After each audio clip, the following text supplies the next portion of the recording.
Yang jelas ada beberapa konten kemarin yang juga mengupload untuk herbisida, aplikasi herbisida sistemik dengan dosis yang kita anjurkan. Nah, ini juga sedikit banyak mengalami hambatan. Hambatan-hambatan itu terjadi karena apa?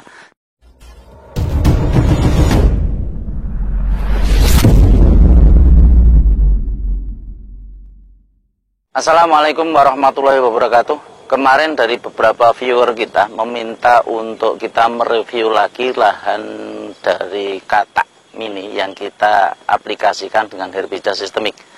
Ya, di belakang ini ialah lahan kemarin yang kita live pada waktu yang lalu. Terus 4 hari kita sudah upload, untuk 10 hari sudah kita upload. Nah, ini untuk bulan Februari minta diupload lagi. Ini penampakannya seperti di belakang ini. Nanti kita lihat lebih dekat. Yang jelas ada beberapa konten kemarin yang juga mengupload untuk herbisida, aplikasi herbisida sistemik dengan dosis yang kita anjurkan. Nah, ini juga sedikit banyak mengalami hambatan. Hambatan-hambatan itu terjadi karena apa? Ya, ini mungkin kita akan bahas sedikit ya. Untuk dosis mungkin sudah per tangkinya sudah diberikan secara benar, yakni ada sekitar 60-80 ml untuk 15 liter air. Ya, cuman yang salah itu ialah saat pengaplikasian. Ya, harusnya pengaplikasian itu dibikin tipis. Katakanlah mungkin sekitar 1 tangkinya itu untuk lahan yang 500 meter. Nah, 50 meter berarti untuk 1000 meter nanti cukup butuh 2 tangki. Itu diaplikasikan di lahan. Nah, ini kemungkinan terjadi mati total dan sebagainya itu bisa saja karena untuk 1 liter masih digunakan untuk lahan-lahan yang sempit. Nah, mungkin sekitar 250 liter. Sehingga dosisnya harusnya itu sudah benar 60 atau 80, tapi pada lahan itu karena diaplikasikannya terlalu basah, ya, terlalu basah untuk tanaman, sehingga aplikasi itu 1000 meter nanti dikasih 4 tangki. Nah, ini yang menyebabkan nanti untuk tanaman-tanaman porang itu juga kemungkinan ada gangguan di situ. Yang kedua, ini ialah masalah merek ya. Mohon maaf sekali, kemarin kita memang tidak menyebutkan merek ya, karena kita gunakan merek itu banyak di pasaran. Nah, kemarin kita silahkan tanya di toko masing-masing.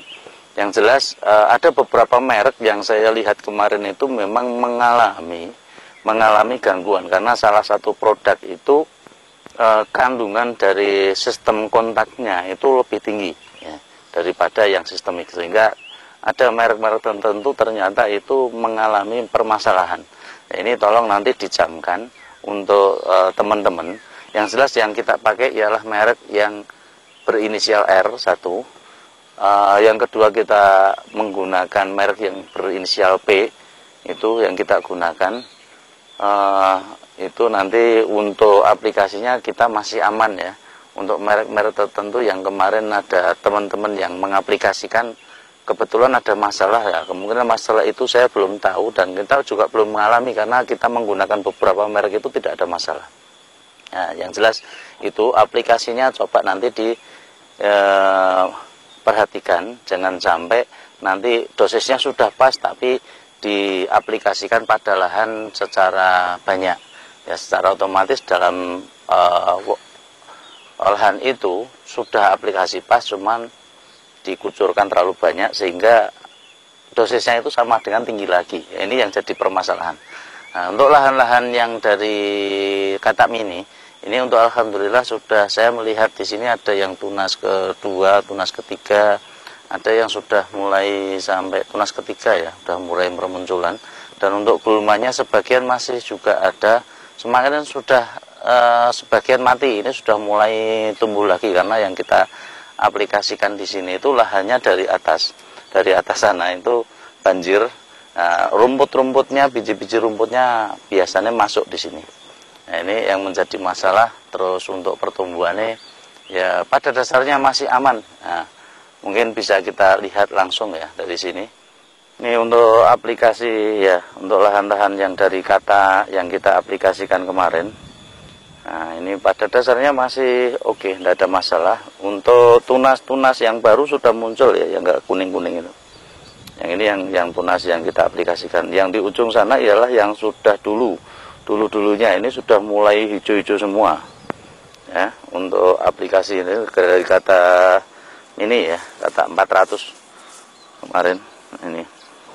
Pada dasarnya untuk rumput gulma sudah kering sebagian, ini sebagian sudah tumbuh lagi. Untuk hama yang jelas ini masih seperti biasa, hama-hama yang sangat mengganggu ini. Ya, ada ulat kayak gini, ini pasti akan memakan. Nah, kemarin juga kita mencoba untuk aplikasi insektisida. Nah, ini aplikasi insektisida untuk membasmi ulat cukup efektif karena ulat itu tidak memerlukan dosis yang tinggi ya. Nah, untuk dosis-dosis biasa saja, kemarin kita beli, saya tanya di toko, cari merek yang bagus. Nah, terus saya dikasih, saya juga tidak mencatat mereknya. Terus kita aplikasikan untuk satu tangki, satu tutup. Kita semprotkan di daun-daun. Itu untuk spora kita kemarin juga aman. Untuk insektisidanya, untuk ulatnya sudah mati semua ya. Pada dasarnya untuk ulat kita cukup gampang. Ya, untuk aplikasinya. Nah, terus itu yang di ujung sana ini tuh lahan dari umbi ya, umbi. Terus yang ini spora, ini dalam taraf pembersihan gulma ya. Ini sporanya juga masih kecil-kecil.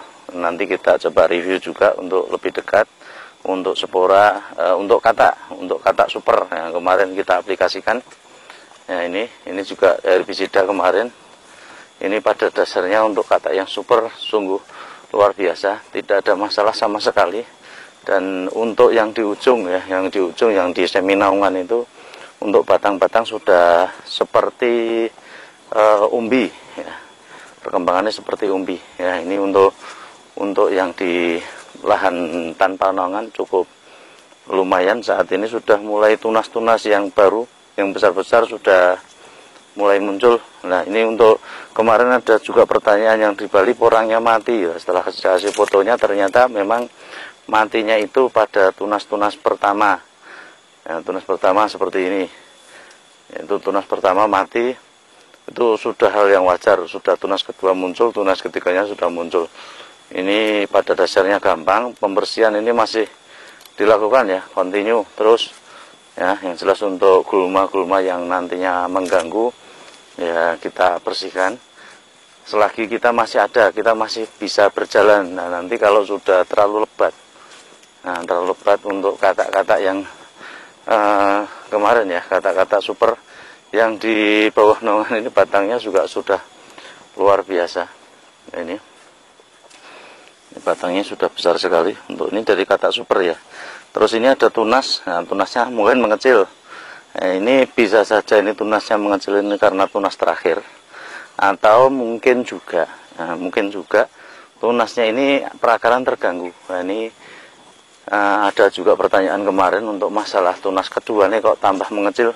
Nah, ini permasalahannya di situ. Pada dasarnya yang di naungan, yang di seminaungan, ini seminaungannya tidak dibikin, cuman dari pohon bambu ya. Yang sampingnya ini alhamdulillah luar biasa, dari kata-katanya juga daunnya tebal hijau, terus katanya juga sudah mulai muncul banyak. Nah, ini nanti ya, ini tepat saya berdiri di parit ya. Kalau sudah aplikasi yang seperti ini, yang sudah rapat ini dari kata, ini pun kita akan susah berjalan. Nah, untuk gulma yang di bawah pun, gulma yang di bawah itu saya yakin nanti sudah tidak bisa ya, tidak bisa tumbuh. Ini yang di bawah gulmanya. Nah, ini yang dari kata, ini dari kata super ya. Ini sampai di sini ya. Ini untuk yang dari umbi ya, akibat untuk penanaman di bawah naungan persis ya, semi naungan ini batangnya besar dan kalsiumnya butuh banyak. Ini cenderung nanti kalau batangnya terlalu tinggi itu mudah sekali roboh yang seperti ini. Makanya kita anjurkan untuk penanaman dari umbi itu untuk diaplikasikan di lahan non naungan, yang tidak naungan, yang terbuka sekali untuk dari umbi. Makanya beda perlakuan antara bibit kata dan bibit umbi. Bibit kata kecil, ya, itu butuh sekali yang namanya naungan. Nah, usahakan untuk prosentasenya nanti dikurangi sinar matahari dan juga disesuaikan dengan MDPL. Pada MDPL yang sangat rendah, untuk naungannya mungkin semakin rapat. Untuk MDPL tinggi, ya nanti untuk naungannya sedikit saja. Yaitu pada dasarnya yang jelas satu itu. Yang kedua, nanti untuk tanaman jenis bibit yang kita tanam itu dibedakan sekali antara bibit kecil dengan bibit besar. Perlakuannya itu berbeda. Untuk bibit besar, bibit dari umbi itu maksimalkan untuk tanpa naungan. Nah, ini supaya nanti untuk pertumbuhan nih yang di sana, nah ini umbi-umbi yang tidak ada naungan, itu pertumbuhannya relatif lebih pendek ya. Lebih pendek, tapi dengan sinar yang cukup itu akan membuat kokoh tanaman, Nah, yang jadi kendala kemarin ada beberapa teman yang menanam di tanpa naungan itu mengalami gangguan. Gangguannya ialah pada saat beberapa hari tidak terjadi hujan itu batangnya mulai layu. Nah, kemarin sudah kita ingatkan bahwa kebutuhan kalsium pada tanaman, kebutuhan fosfat dan kalsium itu ialah kebutuhan yang mutlak dipenuhi dari tanaman itu sejak kecil ya.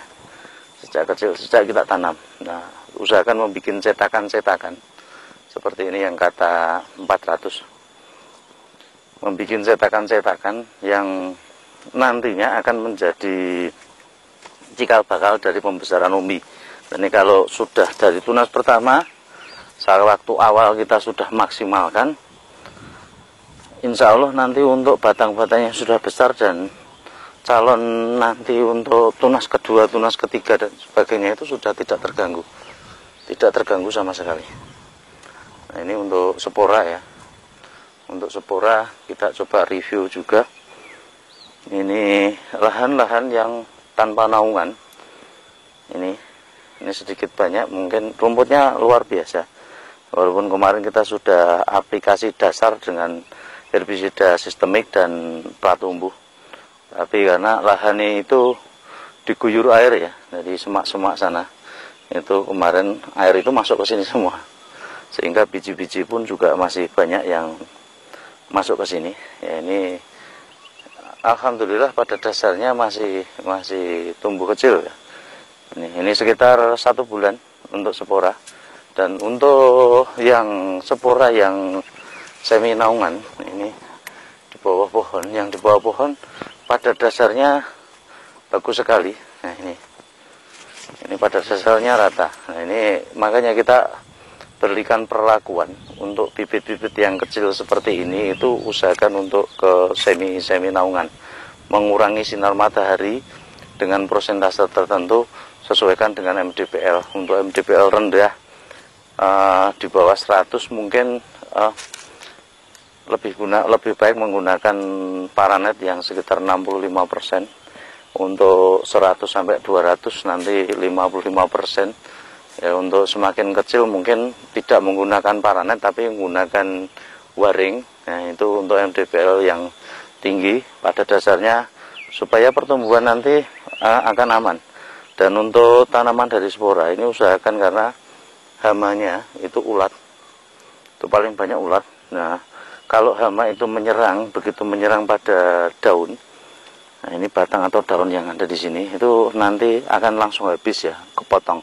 Nah, begitu ada kepotong ini dampaknya luar biasa, akan sangat mengganggu untuk tanaman. Dan untuk tanaman-tanaman spora ini sebaiknya memang dirawat benar-benar untuk aplikasi insektisida ya, supaya nanti dari tanaman itu tidak terganggu. Dan ini kalau ada hama yang masuk ke sini, ini langsung kita bantai supaya tidak mengganggu tanaman kita. Diaplikasikan mungkin 2 minggu sekali, kalau bisa 1 minggu sekali aplikasi itu, supaya ulat-ulat itu mati. Ya, kita melihat prioritas ya. Ya, ini yang dari spora, ini yang dari kata tadi, yang di sini ialah kata non naungan ya, tanpa naungan. Kita pada dasarnya ini gulmanya yang di parit masih banyak.